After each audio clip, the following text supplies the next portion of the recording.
We are going to take a short look at the Great Recession and some of the things that help to explain why it happened. Here are a few of the outstanding characteristics of what happened during the Great Recession. The first is that house prices fell. There was a bubble in the housing market. And another is that the banking sector, by which I mean the financial sector generally, lost money. In fact, some financial institutions were allowed to fail and others were bailed out. And these institutions had been thought to be perfectly safe. They weren't the sort of dodgy, questionable financial institutions, but big names. Another thing that happened is that unemployment rose from 4.1 to around 10%. That's definitely a recession phenomenon and part of the explanation that it was such a bad thing. And world GDP declined. The Great Recession may have started in the United States, but there was a propagation of negative effects around the world, and the world as a whole suffered. That's partly a reflection of the interconnectedness and interdependence of economies in the world global trading and financial system. Actually, a little part of the issue is that we understand there's a lot of goods and services trade between countries, but even more, because it's invisible, we don't completely appreciate how connected financial markets are. In fact, it's not even clear that there is a separation of national financial markets. The electronic trading happens so instantaneously that negative financial effects propagate almost without any delay at all. Okay, so why are we talking about these things? Well, we're talking about them because we hope they give us a clue to what caused the recession. So, for example, we noticed that in the list of characteristics there was no internet bubble collapse like there had been 15 years before. So the origin of this recession was not in the tech sector. And we're going to ask a little bit about what is the connection to finance, banking and finance to be more precise. So the big thing that happened first is a bursting bubble in the US. And you see there how dramatic it was. And by the way, anytime you see a scale like this, you always should check the vertical axis. Now, this axis is not starting at 0. You notice that? So you have to add another 100 price index points below the bottom axis to see the total data completely. Typically, when we draw a chart, we don't have room to start at 0. But even allowing for the fact that around the year 2000, say, we've got another 100 index points lying below the surface there, still the increase was from around 100 beginning at 2000 to 160, and if you allow for the index below, that's going from about a almost 50 to 60% increase in housing prices. So that's still enormous. And then, no surprise, when the bubble burst, it almost fell 50%. So what we've got is a huge bubble, and the shape of that curve is such a typical bubble shape. It's kind of going straight up, or even the slope is actually getting steeper the closer you get to the peak. So that's driven mostly by speculation. Okay, and speculation has the following story. Interest rates were very low to begin with at the start of the housing bubble. The tax treatment of gains from housing was very favorable. The tax treatment of income earned from a regular business was not favorable. So a rational person looking at, let's say, starting a new business with all the risk and cost and difficulty that entails versus flipping houses, that's buying them and selling them again quickly, and given favorable tax treatment, it seemed like a no-brainer way that anybody could make easy money by speculating in housing. So that's part of the reason for the climb in house prices. And another reason for the climb in house prices is that banks and other financial institutions had bad incentives. They did not have the incentive to check carefully on the credit worthiness of borrowers, because after all, if a borrower cannot meet their mortgage payment, their interest payment, you just demand they sell the house. And if they sell the house, they've made a profit on the house, they can pay you back no problem. So there really was not the sort of due diligence that should have happened. And it seemed like everybody was making money. So why rock the boat? Why be a troublemaker? It was a very typical speculative mania time. Now, I'll repeat, this is not a stock market bubble. That's the kind of bubble people are used to thinking of. No, this is a bubble in housing, an asset whose value depends not so much on fundamentals, but on what other people think it will be worth. So if everyone thinks the price of houses, the value of a house is going up, it's a self-fulfilling prophecy. This is really a lot of psychology here. Traditional utility and profit maximizing behavior is insufficient to explain this sort of phenomenon, and that is why it ran away unchecked for so long, partly because people had an interest in supporting it, but also because standard economics was way behind in accounting for human behavior. The macroeconomic models at the time, the dominant macroeconomic models, assumed that the market always knew what it was doing, and if house prices were going up, it must be because of fundamental forces, fundamental real supply and demand. And boy, was that wrong. Okay, we'll move to the next thing.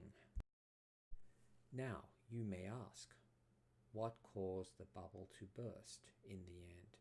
Well, what caused the bubble to burst ultimately was that interest rates were rising, and I won't go into exactly why that came about. Suffice to say that when the interest rate is low, it's easy to buy and speculate in housing. But as interest rates go up, it becomes harder. People who've bought houses with very little down payment and with dodgy credit and sort of uncertain income find it harder and harder to service their loans, to service their mortgages. And so there came a point where, as interest rates go up, the people who are living in houses and paying mortgages, or maybe people owning houses without anybody inside, but they're paying the mortgage, they're paying the interest themselves. They're just speculating on the house. They don't care if it's vacant. Those people also come under pressure. So you reach a point, a breaking point, at which enough people are selling houses or getting out of housing speculation that prices start to go down. And that's what this federal funds rate interest graph is depicting. The federal funds rate is the rate at which banks make loans to each other on very short-term basis, even like over one day. So as that federal funds rate goes up, it's actually a signal or an indicator of interest rates in the economy as a whole.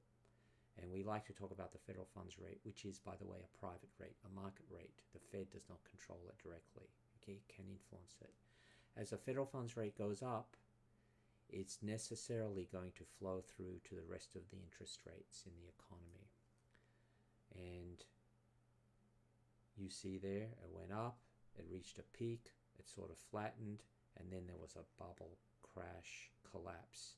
Now the reason the federal funds rate comes down is because the Fed realized it had made a huge mistake and started to influence the federal funds rate to bring it down by buying bonds. That's how the Fed can try to push interest rates down, by buying bonds and other securities, not necessarily treasury bonds, on a huge scale. Billions and billions and trillions of dollars were printed by the Fed and used to buy all kinds of financial assets, which had the effect eventually of driving the interest rate down.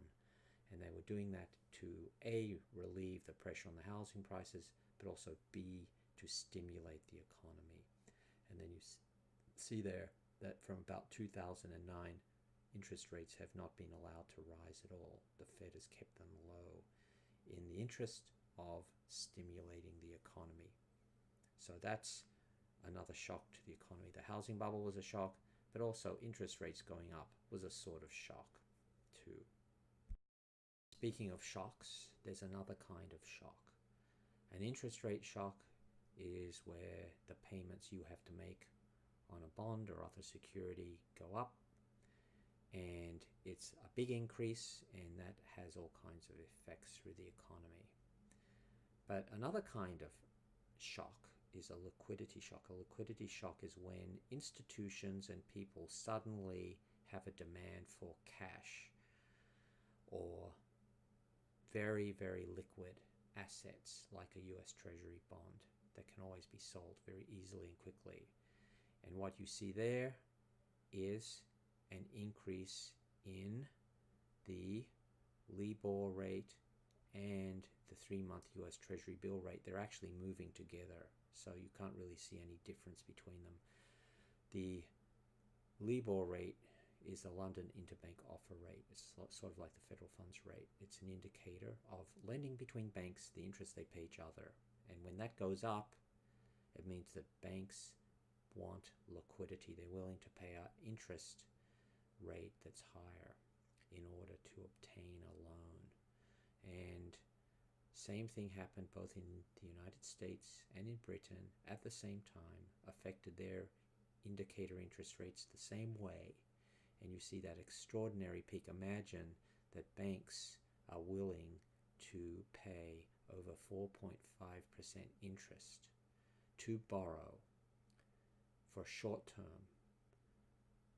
And that's a signal that they are facing a dire situation where they could be looking at bankruptcy or insolvency unless they suddenly obtain a lot of cash. And we go into all this stuff in much more depth in the Money in Banking course, ECON 350. But I'm just giving you the basic intuition that when interest rates spike like that, it indicates not just a change in real risks in the economy, but risks within the financial sector, fear of default. And the cure for fear of default is to have a lot of cash on hand in order to meet any sudden demands that you might have for liquidity. So this liquidity shock thing is a big deal. If banks and financial institutions are not liquid, then they're at a very high risk of not being able to meet their interest payment obligations.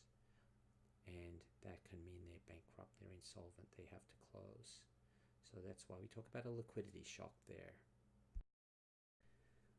We're not going to go a whole lot more into the financial balance sheet fundamental stuff. Again, I mentioned we have a whole course about this, so I really don't want to duplicate. But I'll give you the essence of the idea. Balance sheets of banks, including depository institutions and other financial institutions, and the Federal Reserve itself, which is a bank, that balance sheet has real consequences. If balance sheets look bad for financial and banking institutions, they're going to be very reluctant to lend. They're going to try to acquire liquidity. They're only going to want to deal in safe assets. If they hold a lot of unsafe, risky assets, they're going to be very concerned and cut back on lending to businesses, lending to home buying, and the ripple effects go all the way through the economy. And a balance sheet consists of assets, that's things like cash that you hold, or US Treasury bonds, other securities that are guaranteed to pay you interest. A liability is something like a check account at your bank. If somebody shows up and they want their money back, they can have it immediately. You have to give it to them, so that's a liability. And there's more to it than that. I won't elaborate. Equity is the difference between assets and liabilities. Assets minus liabilities equals the net value of your bank, your financial institution. It's like what your total share ownership would be equal to if your bank was put on the stock market. And you are required to have an equity value that is not negative. If you have an equity value that's not negative, you are technically insolvent. You're technically bankrupt. Now, you could be technically bankrupt but get bailed out by the Federal Reserve, but maybe not. So this fear of having equity, which is also called net worth, share value, or capital. Okay, capital here can mean equity, not the means of production capital. If a bank or other financial institution is afraid its equity will go to zero, it will behave in a way that's different from the standard macro model of banks as making loans and taking deposits. The bank now will not be looking simply at the interest it gets from making loans and then the interest it has to pay depositors. It's afraid now of a discontinuous event, going bankrupt or insolvent, and that changes their behavior differently. And it also has the consequence that the typical solution to a recession of the federal bank pumping money into the economy will not work, because the banks will grab that money and sit on it. They will not make loans. They just want to accumulate as much solid cash or other totally zero risk securities in order to be an insulation against default. Okay, so that's why the balance sheet is important. It's not just some accounting thing of adding numbers on a spreadsheet or record keeping. If the balance sheet of institutions in the financial sector get out of whack, if they start doing strange things, that will actually affect the behavior of the financial system, which will affect the real economy. And other things that matter are the reserve requirement, the amount of reserves of cash, reserves at the central bank that depository institutions are supposed to hold. Leverage is borrowing. The word leverage means you're borrowing money in order to make a bigger bet, maybe a bigger financial bet, maybe a bigger investment than you could do using your own assets. Insolvent means bankrupt, and that's what you've got to avoid if you don't want to be shut down. And a bank run, which is covered in the other course, is a situation where depositors in a bank are afraid the bank will become insolvent and they will not be able to draw out their money, and so everybody runs to the bank trying to be first to get their money out. Now, you may imagine we don't see that very often now, and that's because we have deposit insurance and other protections from the central bank. The central bank promises to bail out and support banks, strictly speaking, depository institutions that suffer a risk of run. However, the concept of a bank run is much bigger than just the traditional you and I running to take out our little bit of money from our check accounts. A bank run can actually occur by other banks running to other banks. Banks make loans to each other all the time. They make lots of loans. There's a huge amount of loaning going on. We don't see, as regular people, all of this intra-financial sector transactions. But it can be that there's a sort of panic or bank run within the financial sector itself, with institutions, banks running to each other to withdraw their deposits with each other. And that can be absolutely crippling to the financial sector. It can damage it very severely because the financial sector, the banking sector, depends on free flows of liquidity back and forth. And if there's a panic, if there's a sudden extreme demand for liquidity, you get a sort of bank run within the financial sector itself. And that concept is what is discussed in the work of Gary Gorton, who has presented a theory of why the Great Recession happened that is not the same as the very, very standard kind of macro, there must have been a real shock type explanation. And that's the end of chapter 10, and we conclude here. This is the end, and thank you for watching the series of videos. There is one additional reading that is testable, and it's posted, and it's an interview by the Financial Times with Gary Gorton. Signing off. See ya.